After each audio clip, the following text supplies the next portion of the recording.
Good afternoon. Fade to Black breaking news for this Thursday, April 25th, 2024. This is all of the news that you need. I'm Jimmy Church. I want to remind everybody today is Thursday, which means after the news, I'll be on with Christina Gomez, Mysteries with a History.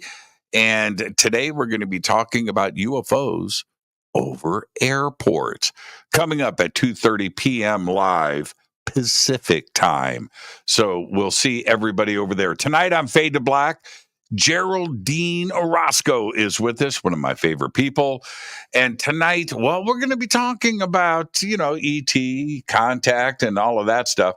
But I want to focus the show on life force mastery and how you can do it. We'll be talking about all of that and much more tonight with Geraldine Orozco. All right, let's get straight to it. Busy news day today. And let's start with this. On this day in history, 1990, a big day. The crew of the United States Space Shuttle Discovery places the Hubble Space Telescope into low Earth orbit. Wow. On this day in 1990, which means today is the 34th anniversary of the Hubble Space Telescope. All right, Fader fact. Check this one out. This is a good one. They're all good. The life expectancy of a Greenland shark is over 500 years, which means there is probably a Greenland shark swimming right now who was around when Galileo was born in 1564. Check that. That's your Fader fact. Yeah, you can use that at your next party. You have my permission. Let's get to the breaking news. All right. It was bound to happen. The first self-driving car that lets you take your eyes off the road goes on sale in the United States. And it's not a Tesla. It's a Mercedes-Benz. At least one of their level 3 autonomous vehicles has now been sold in North America. And it happened right here in Cali, according to our Department of Motor Vehicles, otherwise known as the DMV. Mercedes has 65 vehicles for sale right now in this state. Well, as of today, it's 64. Wow. Their Drive Pilot autonomous driving software lets you take your hands off the steering wheel and your eyes off the road. Yeah, certified in 2 states, California and Nevada. Wow. All right, I'm going to leave that right there. I'm just going to leave it right there. NASA and Nokia have partnered to set up a cellular network on the moon to help lay the building blocks for long-term human presence on the moon and other planets. A SpaceX rocket is due to launch this year. The exact date hasn't been confirmed yet, but it's carrying a simple 4G network to the moon. The lander will install the system at the moon's south pole, and then it will be remotely controlled from Earth. Check this out. The 4G network unit is being built by Nokia's Bell Labs using off-the-shelf commercial components.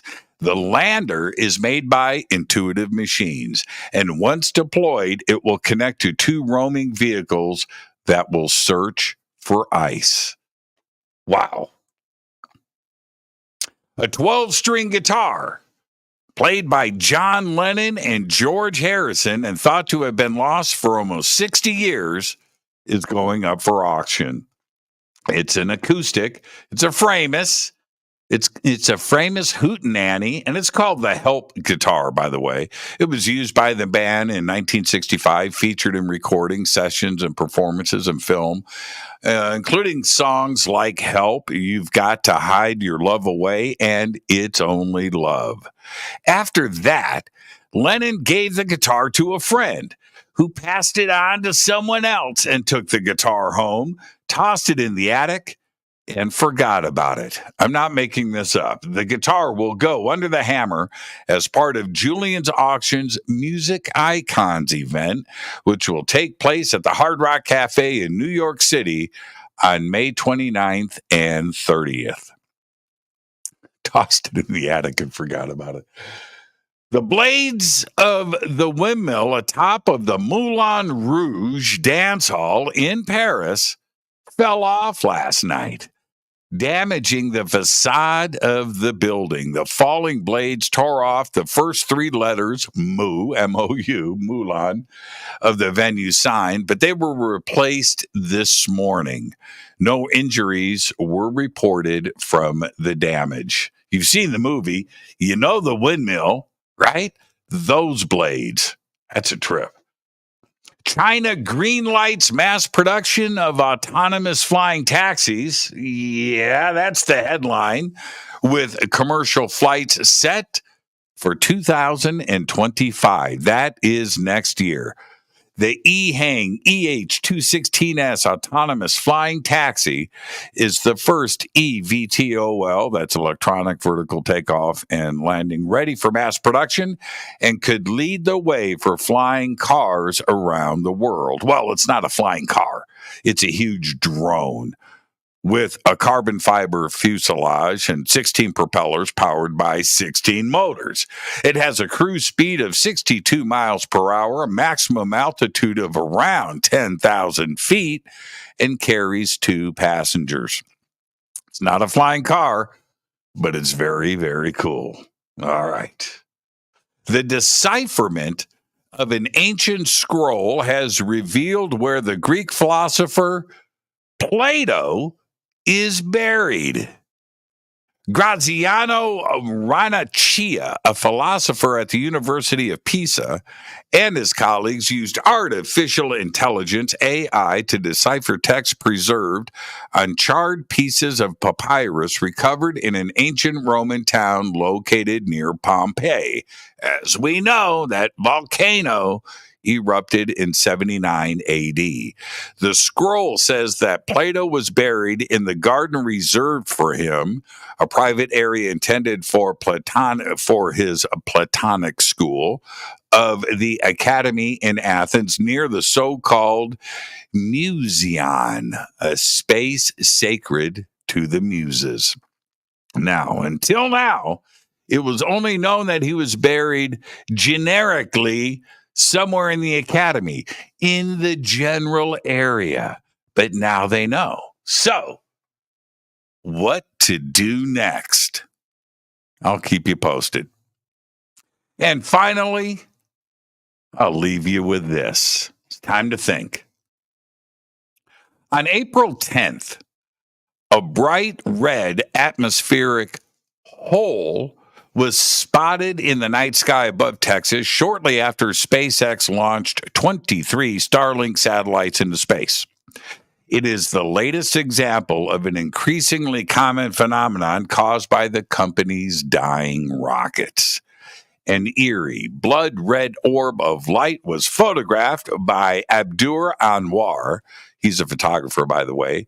Photographed that night above Texas after SpaceX launched satellites into space. Now, this phenomenon is known as the SpaceX aurora. It's the result of an atmospheric hole that was ripped open by the dying spacecraft. The aurora-like phenomenon was triggered by a hole in the ionosphere, the upper part of the atmosphere between 50 and 375 miles above the Earth's surface, where gases are turned into plasma by solar radiation. But this hole was not a natural occurrence. Instead, it was created by one of SpaceX's Falcon 9 rockets falling back to Earth. The rocket was carrying 23 Starlink satellites and was launched from Cape Canaveral Space Force Station in Florida at around 1:40 a.m. Eastern Time, around 90 minutes before Anwar spotted the light. Now, during the deorbit burn, The rocket released water and carbon dioxide into the atmosphere, which reacted with the ionized oxygen atoms to create regular oxygen, temporarily reducing the amount of plasma in the atmosphere and the ionosphere. This transformation excites these molecules and causes them to emit light as a result. The light has the same red wavelengths as auroras given off by oxygen atoms, but quickly disappears as the molecules reionize. Now, why do I bring this up? Well, since 1957, on average, there have been about 125 rocket launches into space per year. That's 125 holes punched and opened in our atmosphere. And it's not by nature, it's by us. Now, should we be concerned? Think about this. Now, I'm not trying to start another conspiracy theory. I'm not trying to cause a bunch of sleepless nights for you. It's just something to think about. Seriously. There you go. There's all the Fade to Black breaking news that you need for this Thursday, April 25th, 2024. Fade to Black breaking news is produced by Renee Neumann. I want to remind everybody two shows coming up. First, Christina Gomez, Mysteries with the History. Today we're going to be talking about UFOs over airports. And then later on tonight, I'll be joined by Geraldine Orozco on Fade to Black, and we're going to be talking about ET, contact disclosure, all of that stuff. But your life force mastery, all of that and more tonight with Geraldine. But for now, all I've got is Go Backley Tappy.